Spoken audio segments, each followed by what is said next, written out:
Hello everyone, स्वागत है आपका होम साइंस वर्ल्ड में। आज की क्लास में हम लोग पढ़ने वाले हैं कैल्शियम के बारे में। इसके कार्य के बारे में पढ़ेंगे, क्या इसके फंक्शंस होते हैं, इसकी न्यूनता से क्या प्रभाव पड़ते हैं और साथ ही साथ जानेंगे प्रतिदिन इसकी कितनी रिक्वायरमेंट होती है। तो आइए जानते हैं।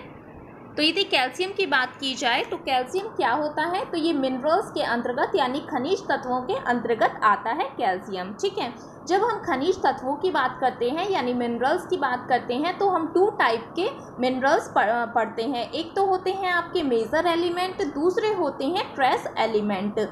ठीक है, मेजर एलिमेंट कौन से होते हैं आपके, जैसे कि calcium, phosphorus, potassium, chlorine, sodium, ये सब क्या है, मेजर एलिमेंट होते हैं। इनकी ये जो खनिज तत्व हैं इनकी हमारी बॉडी में अधिक मात्रा में आवश्यकता होती है।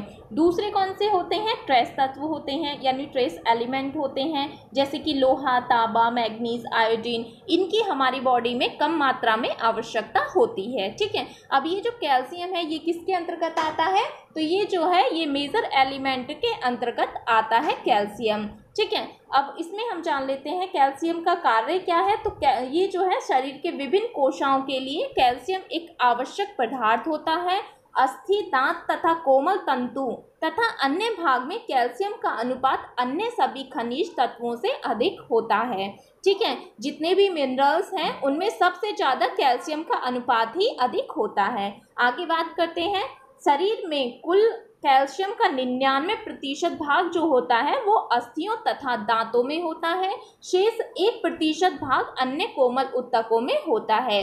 तो इससे तो ये पता चला कि जो कैल्शियम है ये अस्थियों और दांतों के लिए आवश्यक होता है।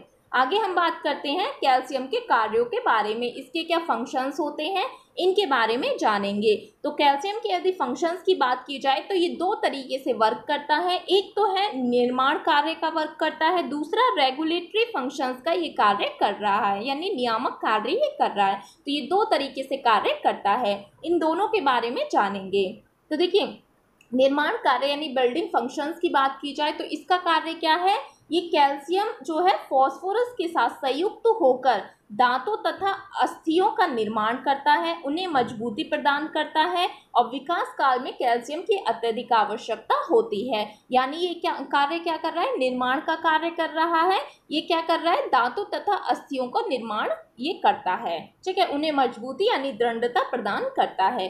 दूसरा कार्य क्या है इसका, नियामक कार्य यानी रेगुलेटरी फंक्शन। तो रेगुलेटरी फंक्शन के अंतर्गत क्या करता है, ये कैल्शियम जो है मांसपेशियों के संकुचन यानी कॉन्ट्रैक्शन तथा विमोचन यानी रिलैक्सेशन, सिकुड़ना, फैलना, ठीक है, इसको क्या करता है, नियंत्रित करता है। इस प्रकार यह है मांसपेशियों की क्रियाशीलता बनाए रखता है, साथ ही साथ हृदय में संकुचन को भी ये नियंत्रित करता है। ठीक है, इसका कार्य क्या है, ये मांसपेशियों के संकुचन तथा विमोचन को नियंत्रित कर रहा है और हृदय में भी संकुचन को ये नियंत्रित करता है। और कार्य क्या है इसका, तो ये कैल्शियम जो होता है रक्त के स्कंदन में भी सहायता करता है। ठीक है, तो ये कार्य क्या कर रहा है, रक्त के स्कंदन में भी सहायता करता है। तो यहाँ पर एक बार आप देख लीजिए। ठीक है, ये क्या कर रहा है, प्रोथ्रोम्बिन, कैल्शियम इनके साथ मिलकर, ठीक है, ये क्रिया करता है। तो यहाँ पर हमने ये समझ लिया कि कैल्शियम जो है रक्त के स्कंदन में सहायता करता है। तो दोनों तरीके के फंक्शंस को हमने यहाँ पर देखा। एक तो इसका कार्य है निर्माण कार्य, दूसरा है रेगुलेटरी फंक्शंस इसका कार्य है। फिर बात करते हैं इसके शोषण और संचय की, यानी कैल्शियम का जो शोषण है, एब्जॉर्प्शन है और इसका स्टोरेज किस प्रकार से होता है, इन दोनों के बारे में बात करेंगे। तो देखिए, जो कैल्शियम है भिन्न भिन्न अवस्थाओं में कैल्शियम का जो शोषण है ये घटता बढ़ता रहता है। शेष अवस्था तथा किशोर अवस्था में कैल्शियम का शोषण अधिक होता है क्योंकि इस अवस्था में कैल्शियम की अत्यधिक आवश्यकता होती है। आपको पता है जिस टाइम हमारी बॉडी ग्रोथ कर रही होती है तो हमें जितने भी पोषक तत्व हैं उनकी आवश्यकता होती है, इसी तरह कैल्शियम की भी हमें आवश्यकता होती है किशोर अवस्था में और शेष अवस्था में, क्योंकि उस समय क्या हो रहा है, विकास हो रहा होता है। तो इस टाइम पे कैल्शियम की अत्यधिक आवश्यकता होती है। अब आगे बात करते हैं इसके देखिए यहाँ से आपके क्वेश्चन पूछा गया है यूजीसी नेट में, इसलिए मैंने यहाँ पर इन दोनों को अलग अलग तरीके से डिवाइड किया है जिससे कि आपको कोई कंफ्यूजन ना हो। तो कैल्शियम जो है ये शोषण में कुछ कारक जो है वो सहायक होते हैं और कुछ कारक इसके बाधक होते हैं, ठीक है। यानी कि कुछ न्यूट्रिएंट या कुछ तत्व ऐसे होते हैं जो कि कैल्शियम के शोषण में हेल्प कर रहे हैं और कुछ क्या कर रहे हैं, उसको रोक रहे हैं, यानी कि उसके शोषण को कम कर रहे हैं, उसका एब्जॉर्प्शन नहीं होने दे रहे हैं ठीक प्रकार से। तो यहाँ से आपका क्वेश्चन भी पूछा जा चुका है, तो इसलिए एक बार इनको आप अच्छे से देख लीजिएगा क्योंकि ऐसे क्वेश्चन पूछे भी जाते हैं। तो यहाँ पर एक साइड है जो कि कैल्शियम के शोषण में हेल्प कर रहे हैं, दूसरे हैं जो कि बाधक यानी कि उसके शोषण को कम कर रहे हैं कैल्शियम के को, ठीक है। पहला है इसमें प्रोटीन। प्रोटीन का कार्य क्या है? प्रोटीन कैल्शियम के शोषण में सहायक होता है।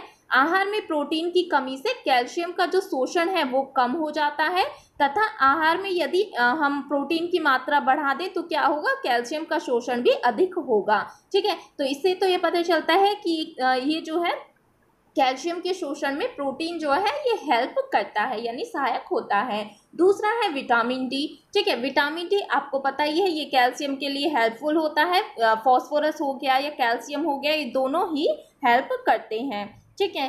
अब कैल्शियम जो है ये क्या करता है, कैल्शियम जो है विटामिन डी कैल्शियम के शोषण को पूर्ण होने के लिए विटामिन डी की उपस्थिति अनिवार्य होती है, यानी कि कैल्शियम के शोषण के लिए विटामिन डी आवश्यक होता है। शेष अवस्था, गर्भावस्था तथा दुग्धपान अवस्था करने की दिशा में आहार विटामिन डी की मात्रा अधिक करने से कैल्शियम का शोषण भी अधिक हो जाता है। इससे यदि विटामिन डी अच्छी मात्रा में होगा तो रिकेट्स तथा ऑस्ट्रोमलेशिया आदि जो है ये इसकी कमी के कारण होते हैं, तो ये क्या होगा, रुक जाएंगे, ये रिकेट्स, ऑस्ट्रोमलेशिया ये सभी नहीं होगा, ठीक है। यदि विटामिन डी अच्छी मात्रा में होगा तो क्या होगा, कैल्शियम का शोषण भी अच्छे प्रकार से होगा।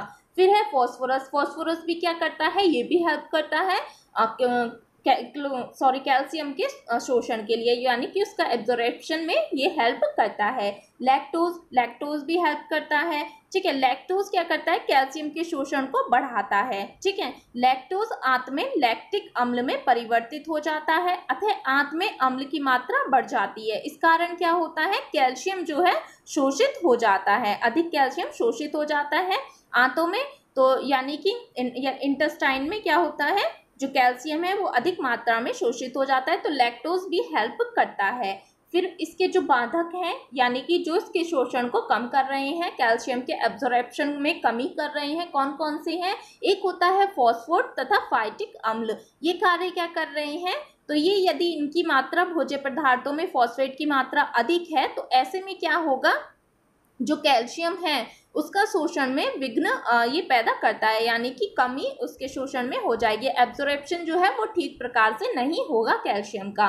दूसरा क्या है, वसा तथा अम्लीय अम्ल। यदि आपके भोज्य पदार्थों में वशीय अम्लों की अधिकता है, वसा की अधिकता है, तो क्या होगा, इससे भी कैल्शियम का जो है एब्जॉर्प्शन वो ठीक प्रकार से नहीं होगा। ये अम्ल जो है कैल्शियम से संयुक्त होकर एगुलनशील पदार्थों का निर्माण करते हैं, जिससे क्या होता है, कैल्शियम का शोषण उचित प्रकार से नहीं हो पाता, ठीक है। फिर हम बात करते हैं ऑक्जेलिक अम्ल। ऑक्जेलिक अम्ल भी क्या कार्य कर रहा है, ये भी कैल्शियम, ऑक्जेलिक अम्ल जो होता है कैल्शियम से संयुक्त होकर एगुलनशील लवण बनाता है, जो कि कैल्शियम का शोषण कम करते हैं, ठीक है। ये कार्य क्या कर रहे हैं, ये भी ऑक्जेलिक अम्ल है, ये भी शोषण को कम कर रहे हैं, यानी कि कैल्शियम के एब्जॉर्प्शन में ये कमी कर रहे हैं। फिर है पीएच। पीएच की यदि बात की जाए तो कुछ एंजाइम्स ऐसे होते हैं जो कि पीएच हल्की क्षारीय होती हैं छोटी आंत में, तो ये क्या कर रहे हैं, यदि पीएच जो है अधिक एल्कलाइन है तो क्या होगा, ये भी कैल्शियम के शोषण को कम करता है, यानी कि इसका इफेक्ट भी देखा जाता है। फिर है भूसी और कैफीन। कैफीन और भूसी ये भी क्या करते हैं, अधिकता यदि इनकी रहेगी तो कैल्शियम के शोषण में बाधा उत्पन्न करते हैं, ठीक है। अब यहाँ पर हमने दोनों को देखा, कौन से सहायक हैं और कौन से बाधा उत्पन्न कर रहे हैं कैल्शियम के शोषण यानी एब्जॉर्प्शन में, तो ये आपको समझ आ गया होगा, ठीक है। फिर आगे हम बात करते हैं इसका स्टोरेज कैसे होता है, यानी कैल्शियम का संचय कैसे होता है। तो यहाँ पर हम देखते हैं कि कैल्शियम का स्टोरेज कैसे होता है। तो अस्थियां कैल्शियम के लिए संचय का कार्य करती हैं, ठीक है। ये क्या कार्य कर रही हैं? स्टोरेज का कार्य कर रही हैं। कौन? अस्थियां करती हैं। और कैल्शियम जो है इसके शरीर में यदि अधिकता हो जाएगी तो अस्थियों के सिरों पर सुई के समान आकार में ये जमा हो जाता है। यानी कि यदि हमारी बॉडी में कैल्शियम अधिक है तो ये क्या होगा? अस्थियों के सिरों पर सुई के समान आकार में ये जम जाता है। और रक्त में यदि कैल्शियम की कमी हो जाएगी तो जितना भी अस्थियों यानी बोन्स में जो भी संचित भाग में कैल्शियम है वो पृथक होकर रक्त में मिल जाता है। इस प्रकार कैल्शियम की जो मात्रा है वो संतुलित हो जाती है। फिर आगे बात करते हैं इसकी कमी से क्या क्या प्रभाव पड़ते हैं। तो कैल्शियम की न्यूनता का प्रभाव भिन्न भिन्न अवस्थाओं में देखा जाता है। इसके कारण क्या होते हैं? यदि आपके आहार में कैल्शियम की मात्रा कम है यानी न्यूनता है तो भी इसकी डेफिशिएंसी देखी जाती है। साथ ही साथ यदि कैल्शियम का शरीर में पूरी तरीके से शोषण नहीं हो रहा है। अभी हमने पढ़ा था ऑक्जेलिक अम्ल के बारे में, ठीक है, फॉस्फेट फाइटिक अम्ल हो गया, ठीक है, ये सभी कार्य क्या कर रहे थे? ठीक प्रकार से कैल्शियम का शोषण नहीं होने दे रहे थे। तो इस कारण भी क्या होता है? डेफिशिएंसी देखी जाती है। आहार में यदि विटामिन डी की कमी होगी तो भी क्या होगा? कैल्शियम की डेफिशिएंसी देखी जाती है। अब इसके क्या प्रभाव पड़ते हैं इसके बारे में देख लेते हैं। तो देखिए कैल्शियम की कमी से क्या होता है? ऑस्टियोपोरोसिस देखा जाता है। इसमें क्या होता है? ऑस्टियोपोरोसिस में हड्डियों में छोटे छोटे छिद्र हो जाते हैं जिन्हें क्या कहते हैं? ऑस्टियोपोरोसिस कहते हैं। ठीक है, हड्डियां जो हैं ये क्या होती हैं? नाजुक हो जाती हैं। अस्थियां जो होती हैं ये नाजुक हो जाती हैं, जल्दी टूटने लगती हैं, लचीली हो जाती हैं। और जो भी बोन्स हैं इनमें घाव जो हैं बहुत ही कठिनाई से ये भरते हैं। ठीक है, जो हमारी स्पाइनल कॉर्ड है उसमें भी हल्का सा झुकाव आ जाता है। तो ये सभी देखे जाते हैं। बच्चों में रिकेट्स देखा जाता है। ठीक है, जो उनकी टांगे हैं बच्चों की वो क्या होती हैं? कमजोर होकर टेढ़ी मेढ़ी हो जाती हैं। तो इसमें क्या होता है? रिकेट्स देखा जाता है। रिकेट्स विटामिन डी, कैल्शियम इनकी कमी से रिकेट्स होता है। और फिर और क्या देखा जाता है? ऑस्ट्रोमलेशिया इसमें देखा जाता है। तो आपको कभी कंफ्यूज नहीं होना है। देखिए कैल्शियम और विटामिन डी एक जैसा ही ये वर्क करते हैं। यानी कि हमें विटामिन डी और कैल्शियम और फॉस्फोरस इन तीनों के लिए हमें यदि अपनी अस्थियों यानी बोन्स को मजबूत रखना है तो हमें इन तीनों की ही आवश्यकता होती है। ठीक है, तो यहाँ पर हमने इसकी कमी को देख लिया। इसकी कमी से क्या होता है? आगे हम बात करते हैं इसकी अधिकता से क्या होता है। ठीक है, यदि अधिक हो जाए कैल्शियम की मात्रा तो क्या होगा? भूख नहीं लगती है। ठीक है, उल्टियाँ आती हैं, वमन की दिक्कत देखी जाती है, कॉन्स्टिपेशन देखा जाता है, मांसपेशियों का कोमल होना देखा जाता है। इसमें क्या देखा जाता है? जो मांसपेशियां हैं वो कोमल हो जाती हैं। ठीक है, ये सभी कोमल होकर अकड़ जाती हैं। यहाँ पर आप इसको सही कर लीजिएगा, कोमल होकर अकड़ जाती हैं मांसपेशियां। तो ये सभी इसमें देखा जाता है। आगे बात करते हैं कैल्शियम की प्राप्ति के कौन कौन से साधन होते हैं या कौन कौन से सोर्सेज होते हैं। तो यदि कैल्शियम की प्राप्ति के साधन की बात की जाए तो दूध या दूध से बने पदार्थ जो होते हैं ये कैल्शियम का उत्तम स्रोत होते हैं। ठीक है, ये कैल्शियम का उत्तम स्रोत होते हैं। तिल हो गया, हरी पत्ती वाली सब्जियां हो गई, ये क्या करते हैं? कैल्शियम इनमें होता है अच्छी मात्रा में और ये प्राप्ति के साधन होते हैं। फिर प्रतिदिन की रिक्वायरमेंट हम देख लेते हैं कि कैल्शियम की प्रतिदिन की रिक्वायरमेंट कितनी होती है। तो यदि बालक की बात की जाए जिसकी एक से 3 साल के बच्चे की बात की जाए तो 400 मिलीग्राम पर डे इसकी आवश्यकता होती है। बॉयज़ के लिए यदि बात की जाए 16 से 18 के लिए 850 मिलीग्राम पर डे। ठीक है, और पुरुष की यदि बात की जाए 800 मिलीग्राम पर डे इनकी आवश्यकता होती है कैल्शियम की। ठीक है, महिलाओं के लिए 800 मिलीग्राम पर डे, गर्भावस्था में 800 मिलीग्राम पर डे और धात्री अवस्था यानी लैक्टेशन में 1000 मिलीग्राम पर डे आवश्यकता होती है। ठीक है, और देखिए जो यदि यहाँ पर बात की जाए जो प्रतिदिन की रिक्वायरमेंट होती है कैल्शियम की ये सभी अवस्थाओं में अलग अलग होती है। क्या होता है? देखिए शेष अवस्था में कैल्शियम की आवश्यकता क्या होती है? अधिक होती है। इसमें क्या होता है? बच्चों का विकास हो रहा होता है, बाल्यावस्था हो गई, किशोरावस्था हो गई, तो यहाँ पर जो है कैल्शियम की आवश्यकता बढ़ जाती है और कैल्शियम का शोषण भी अच्छा रहता है यहाँ पर। तो इसलिए यहाँ पर क्या है? कैल्शियम की अधिक मात्रा दी जाती है। वयस्कों की यदि बात की जाए तो इस अवस्था में सिर्फ शरीर को नियंत्रित करने के लिए कैल्शियम की आवश्यकता होती है, यानी इतने कैल्शियम की यहाँ पर आवश्यकता नहीं है। तो यहाँ पर जो कैल्शियम यदि लेना है वयस्कों को लिए, तो इस अवस्था में क्या होता है, जो भी रेगुलेटरी फंक्शन हमने पढ़े थे वहाँ पर कैल्शियम की आवश्यकता ज़्यादा पड़ती है। यदि हम बात करें गर्भावस्था और लैक्टेशन की बात करें तो इन दोनों अवस्थाओं में कैल्शियम की आवश्यकता बढ़ जाती है। गर्भावस्था में जो बच्चे की वृद्धि विकास है तो उसके लिए क्या है, कैल्शियम की आवश्यकता होगी। वहीं यदि लैक्टेशन की बात की जाए तो दुग्ध स्राव के लिए भी कैल्शियम की आवश्यकता बढ़ जाती है। तो भिन्न भिन्न अवस्थाओं में जो इसकी रिक्वायरमेंट है वो अलग अलग होती है। यहाँ पर जो मैंने आपको बताया है कैल्शियम की प्रतिदिन की आवश्यकता जो रिक्वायरमेंट है ये ICMR 2020 के अकॉर्डिंग यहाँ पर दिया गया है। जो भी क्वेश्चन आपसे पूछे जाएंगे अब ICMR 2020 के अकॉर्डिंग ही पूछे जाएंगे। तो यहाँ पर देखिए जो भी आप जितने भी मिनरल्स हो गए या जितने भी विटामिन हो गए, इन सभी की जो भी रिक्वायरमेंट है, तो देखिए एक तो आप महिलाओं की, ठीक है, प्रेग्नेंट लेडी की, धात्री लैक्टेशन की, इन सभी का तो आप लोग देख ही लीजिएगा क्योंकि क्वेश्चन ज़्यादातर यहीं से पूछे जाते हैं। महिलाओं की डेली रिक्वायरमेंट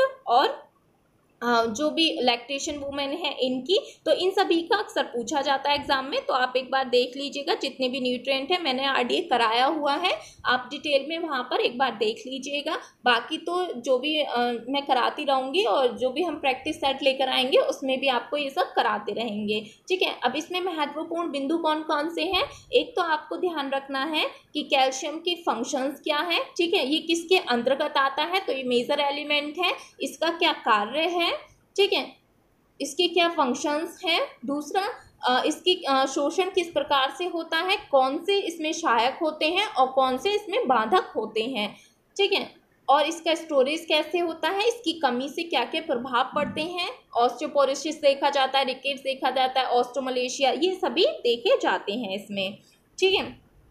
और इसमें जो इसकी प्राप्ति के साधन है ये तो आप कर ही लोगे, इसकी प्रतिदिन की रिक्वायरमेंट आप देख लीजिएगा, यहाँ से भी क्वेश्चन बनते हैं। अगर किसी भी टॉपिक में आपको कोई भी डाउट हो तो आप कमेंट सेक्शन में लिख दिया करें, तो जब भी हम प्रैक्टिस सेट या फिर MCQ आपको कराया करेंगे तो वहाँ पर वो क्लियर कर देंगे या सॉल्व कर लेंगे।